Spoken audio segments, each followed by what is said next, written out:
out, by the way.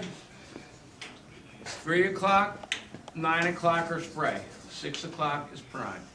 On prime, I throw to 3 o'clock or 9 o'clock, trigger the gun open.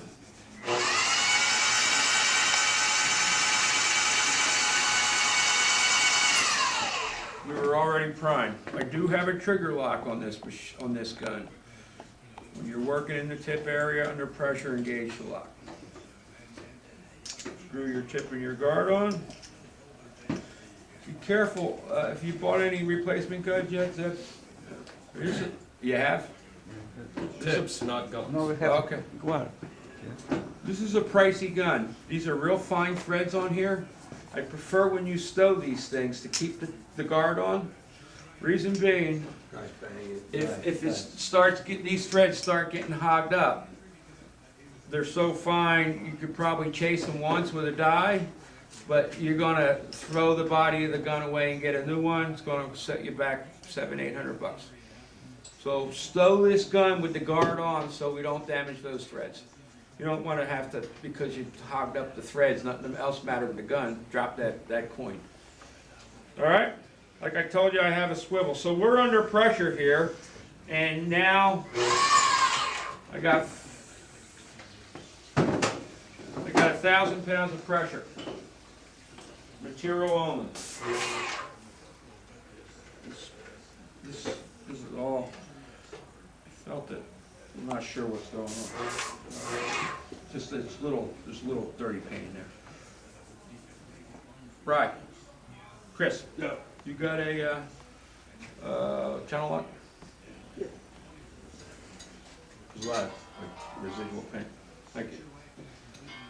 Normally you wouldn't have to crank this down, but that assembly's a little dirty. There we go. All right. What I have set up in here is a 614 tip. That's a great tip for doing a garage door. It's a big tip. It puts out a lot of material. Remember, 614. 14 is the flow, the orifice. 6 is the fan pattern. You multiply it by 2 and get a 12-inch pattern, a foot off the substrate. The nice thing about this machine, we talked about transfer efficiency. Means you're going to be operating at reduced pressures. You're going to enable yourself to, instead of with an airless having to stand a foot off, you're going to be able to walk in to the tune of about 4 inches off the substrate.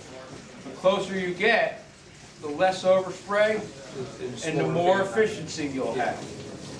So, if you're doing a garage door, you're not going to get 12 inches. You're going to be about 6 inches. because you're going to walk Because in. you're walking in closer. And you can't do that with an airless. You can do it with this. So it comes down to pressure. Here I am at 900 pounds of material pressure. Okay, if we had paint in this and I were to spray, I'd probably have the tails that you were describing as it. Okay, so general, the thicker the material, the more pressure you're going to need on the material end. Okay, there's actually a grid on here. It classifies material by category. If I were spraying like a clear urethane, I might need around 500-600 pounds of material pressure.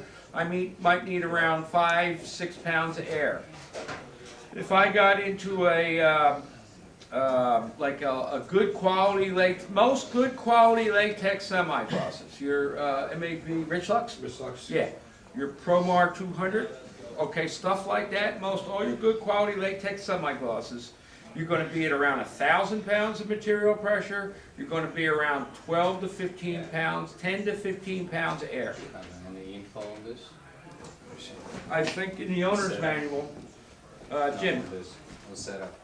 on this machine? Yeah. Jim, on the owner's manual, that matrix is there. Oh, okay. Yeah, we can copy I that. can copy Yeah. that.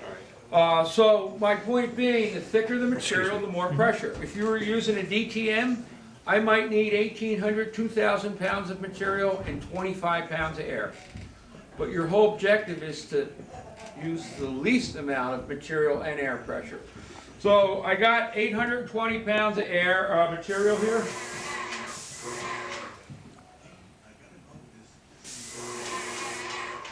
About 900. I turn my compressor on. I set my air.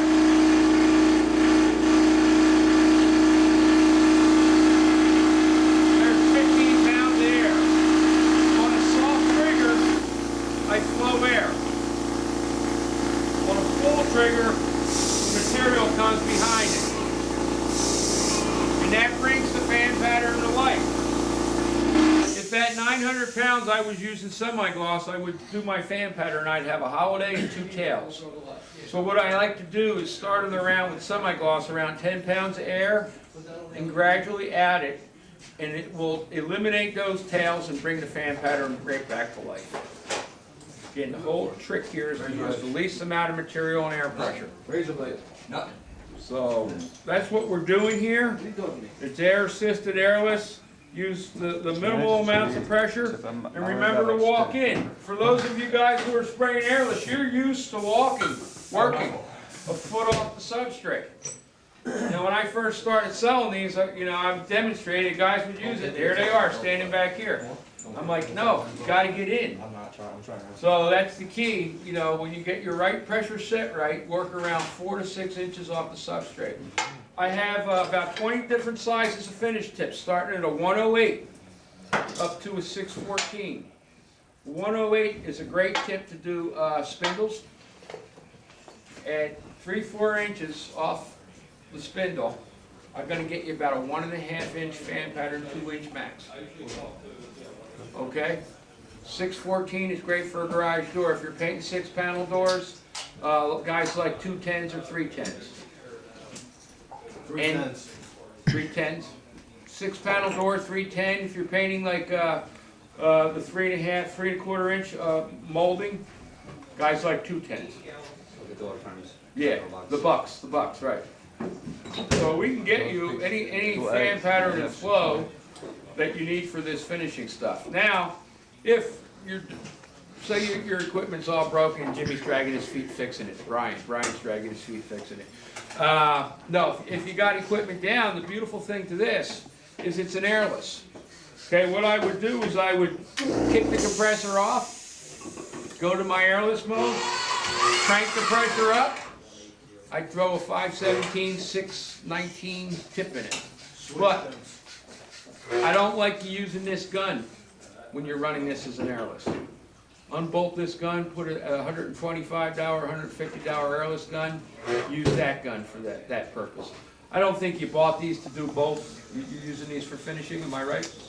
But if you're ever in a jam, you got to spray out a quick, closet or something or whatever, you need to, just do a little bit of work. I don't mind you using this gun. If you're going to send this out to do airless work, change the gun. Because this gun, Extra hose with the gun. yeah. Would you change the hose too? Hose and the gun. Yeah, hose and gun. Yes, you could use this hose, It's a lot but less work. being the airline's tethered to it, it's a pain in the ass. But that's what we're doing with the Finish Pro. Don't be afraid of it if you get it. The learning curve, unlike an HVLP, is very flat. All you gotta understand is you reduce the material pressure, you add air. Okay? And you spray for 15 minutes with this, you start changing the pressures, you can see what it can do, walk in, walk out. You'll be very comfortable with this machine quickly. So, You saw it? that's the Air Assist Airless. Question on this, guys. Spraying oil-based frames with this. Not a pro. What are you spraying, like the Rust Elastic again? But when I say not a problem, one thing it might pick crop. One thing I've encountered is with this VOC, OTC, cold weather, high solid, oil-based materials, you know what they've done. To comply, the paint companies were forced to take the solvents out of the paint. When they do that, they add solids. Okay, it changes the nature of the paint. What I found in cold weather with that high solid oil-based material, and it was really weird, it required excessive pressures, more than what we would think. Okay, and then I was spraying refrigeration with a white, and we had some trim to do, and we went into a black. Okay, and I can tell you, the white I could make work. The black, you added that extra solid pigment, even though it was the same product, it required like 40% more pressure to get to work. So be careful with your high solid oil-based materials, and also be aware the white and a very heavily pigmented dark color, a yellow, a black, and a red. Yellow oxide, red oxide, black. It changes from the white to those deep colors because there's that much more solid or pigment in that paint, requiring more pressures. The nice thing about this machine is when you start changing tips to get you different flow rates and fan patterns, you won't change pressures. The exception being that high solid oils. So, More question, guys? so, no questions? So we've talked about the handguns, we've talked about HVLP, we talked about Finish Pro, and I gave you that pass out on efficiencies with the different technologies. Talked a little bit about filters and tips, and I don't know where we go from here, what you wanted to do next, but we've run the gamut of some of this finer finish type stuff. We good? We good? We good? This is always. Filling up the hoses, you're filling up the prime and the whole bit, okay? And then here would actually is just recirculating. Okay, Same it's like a prime. regular airless, it's nothing. Okay, and then here, Three positions. is you're in your package. spray mode. Yeah. Okay, that's when you're ready to spray with the compressor, the whole kit. Prime, one position is prime, you know, the Prime is machine, always down. it's down. 6 o'clock. Then prime the gun and spray. Yeah, Sprays this- either back and or forward, right? Exactly. Yeah, on this machine, it's a three-way valve. Most airlesses, it's a Or two-way. two-way valve. Up, Right. you know, it's either prime or spray. But this has got a little bit more bells and whistles to it, so that's why you have the three. But there's no difference between flipping it back or flipping it forward? And the 3 or the 9. Correct, 3, 9 o'clock, or one of the same. Okay. Yeah, both spray. Oh, this is helpful, guys?